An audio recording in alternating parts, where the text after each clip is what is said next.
Mag-harvest time tayo ng ating sibuyas. Ito. Yan. Tinanim ko lang siya sa paso. Yan. I-harvest na natin siya ngayon. Then, kukuha tayo ng itatanim natin uli. Yan.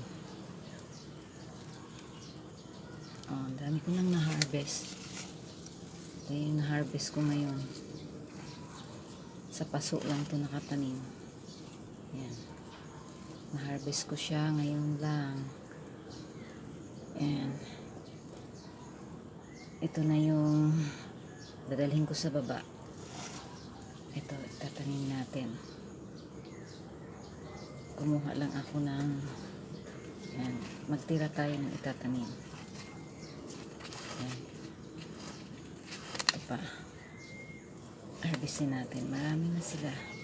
Yung kanyang mga saha, anak-anak. Yan. Sa bawat puno, meron akong kukuha ng isa. Itatanim uli. Tapos ito. Yan. Itatanim ko siya uli dito sa paso. Kasi marami na siyang anak. Yan.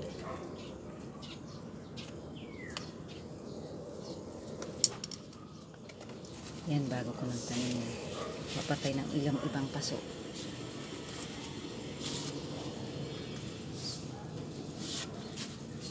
Ito naman, medyo malaking paso to. May mga damo. Ngayon, ha-harvestin din natin siya.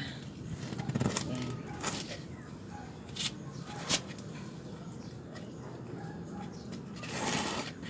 Dumadami ng kanyang baby.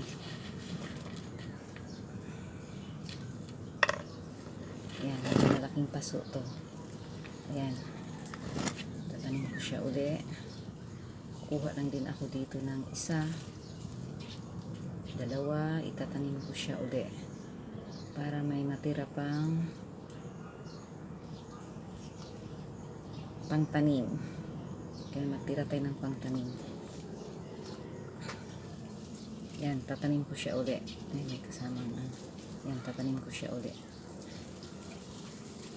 Para mabuhay. Basta masipag ka lang. Marami kang ma-harvest. Tsaka ang maganda dito sa sibuyas, 45 days.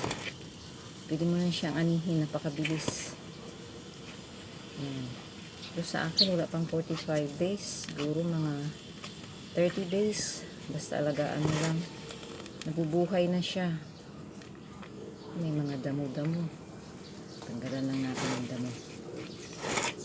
Ito. Harvest ko na rin siya. Ayan din. Oh, marami na siya. Magtira din ako ng isa. Itatanim ko din.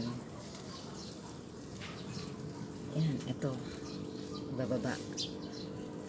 Marami na akong na-harvest. Ayan. So, maraming damo. Nilalagyan ko lang siya ng balat ng itlog. Ayun, ginagawa kong pataba. Minsan yung mga tuyong damo, iniipon ko, nilalagay ko sa paso, pinapatuyo ko. Ginagawa kong pataba. Yan. Ayan na siya, bagong tanim. Sana nagustuhan nyo ang aking pagtatanim. Like and share. God bless.